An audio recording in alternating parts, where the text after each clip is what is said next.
Hello friends, मैं आपको इस वीडियो में बताने वाला हूँ एलन मस्क के बारे में। इस वीडियो को आप अंत तक देखिएगा क्योंकि यह वीडियो आपको काफ़ी पसंद आने वाली है। तो चलिए वीडियो का स्टार्ट करते हैं। पहले के साहित्य में लोग किसी गुब्बारे के सहारे या फिर किसी पक्षी पर बैठकर चांद पर पहुंच जाते थे। तब यान का आविष्कार भी नहीं हुआ था। एक दिन वह भी आया जब इंसान चांद पर जा पहुंचा।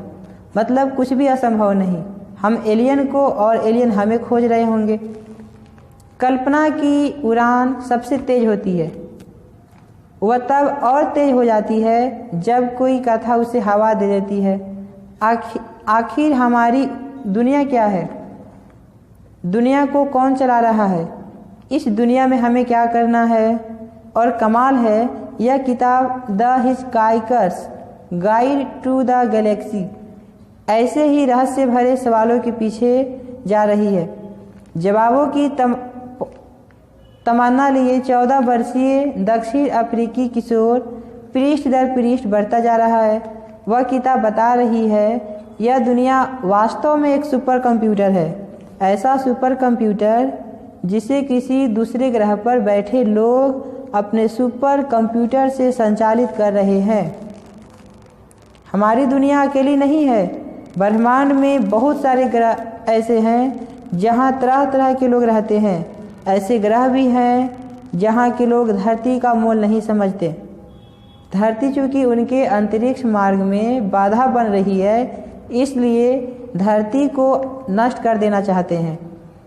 और एक ऐसा ग्रह भी है जहां के लोग बार बार धरती बनाते हैं ताकि वहां जीवन की असली खोज कर सके, ब्रह्मांड को ठीक से पहचान सके।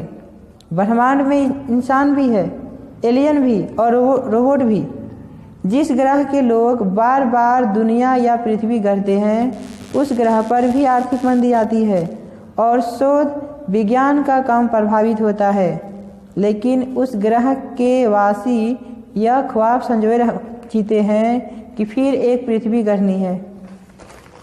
वह 14 वर्षीय किशोर यह सब पढ़कर अचंभित था कि ऐसी भी होती है या हो सकता है। पहले के साहित्य के बारे में लोग गुब्बारे के सहारे या किसी पक्षी पर बैठकर चांद पर पहुंच जाते थे। तब यान का आविष्कार भी नहीं हुआ था। एक दिन वह भी आया जब इंसान चांद पर जा पहुंचा। मतलब कुछ भी असंभव नहीं। हम एलियन को और एलियन हमें खोज रहे होंगे तो ज़्यादा कुशल होगा, वह खोज में कामयाब होगा। क्या इस खोज में मैं भी शामिल हो सकता हूँ?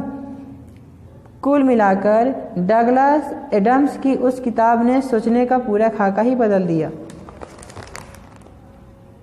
उस किशोर के हम उम्र लड़के खेलने में समय लगाते थे, लेकिन उस किशोर का जीवन मानो अनुसंधान के लिए बना था। वह किशोर समझ गया था कि जीवन वही नहीं है जो हम अपने आसपास देखते हैं। पूरा ब्रह्मांड जीवन से भरा है। जीवन के तमाम स्वरूपों की खोज में सक्षम होना पड़ेगा और इसके लिए सबसे ज़रूरी है तकनीकी विकास और इंजीनियरिंग में महारत हासिल करना। एक उम्र होती है जब पूरी मानवता को बचाने का ख्याल आता है, जब लगता है कि खुद ही आगे बढ़कर सब कुछ नष्ट होने से बचाना होगा। कहीं एलियन की कोई दुनिया वास्तव में हमारी दुनिया को ख़त्म करने की योजना न बना रही हो तो उसके पहले ही दुनिया के दूसरे ग्रहों पर बस्तियां बसानी होगी। उस किताब ने किशोर एलन मस्क, जिनका जन्म 1971 को हुआ था, को जो मकसद दिया उससे बेचैनी बढ़ गई। दक्षिण अफ्रीका में रहते अंतरिक्ष खगालने का अभियान मुमकिन न था, तो मस्क ने संभावनाओं की तलाश शुरू की। माँ की मदद से कनाडा की नागरिकता हासिल करते हुए वह प्रौद्योगिकी के गढ़ अमेरिका जो पहुँचे। सितारों तक पहुँचने की जल्दी थी। पीएचडी करने के लिए दाखिला लिया, लेकिन 2 दिन में ही लग गया कि तय मकसद में पढ़ाई बहुत कारगर नहीं होगी। सीधे हकीकत में उतरकर खोज में लगना होगा और शायद उससे पहले खोज की दिशा में बढ़ने के लिए संसाधन जुटाने होंगे। भाई और मित्र के साथ मिलकर एक आईटी कंपनी बनाई। कंपनी चल निकली तो उसे बेचकर मस्क अमीरों में शुमार हो गए। एक और आईटी कंपनी बनाई, उसे भी बेच दिया और भी ज़्यादा अमीर हो गए। उसके बाद 30 की उम्र में पहुंच गए रूस खरीदने। रूसियों ने उनके इरादों को महत्व नहीं दिया।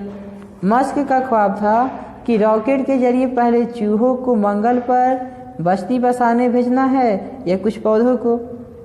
जब दूसरी बार भी रूसियों ने खाली हाथ लौटा दिया, तब लौटते वक्त हवाई जहाज़ में ही मस्क के मन में आया कि क्यों न खुद ही रॉकेट तैयार कर लिया जाए। और यहाँ से हुई स्पेस एक्स कंपनी की शुरुआत। कदम कदम पर अड़चनें आती रही। लगे हाथ कार निर्माण, कृत्रिम बुद्धिमत्ता, प्रौद्योगिकी विकास जैसे अनेक उद्यम भी चलते रहे। सपना इतना बड़ा था और इरादे इतने फौलादी कि दौलत कदम चूमती रही। एक दिन वह भी आया जब मस्क 49 की उम्र में ही पूरी दुनिया के सबसे अमीर इंसानों में एक हो गए। एक वह भी दिन था जब उन्होंने बॉयलर की सफाई का काम मिला था, जिसके लिए प्रति घंटा $18 मिलते थे, और आज वह प्रति घंटा करीब 140 करोड़ रुपए कमा रहे हैं। बेशक कल्पनाएं ही होती हैं जो जिंदगी की उड़ान देती है। यह था एलन मस्क के बारे में। आपको वीडियो कैसा लगा आप हमें ज़रूर बताइए। ठीक है, शुक्रिया दोस्त, thank you, bye. Hello friends, मैं आपको इस वीडियो में बताने वाला हूँ एलन मस्क के बारे में। इस वीडियो को आप अंत तक देखिएगा क्योंकि यह वीडियो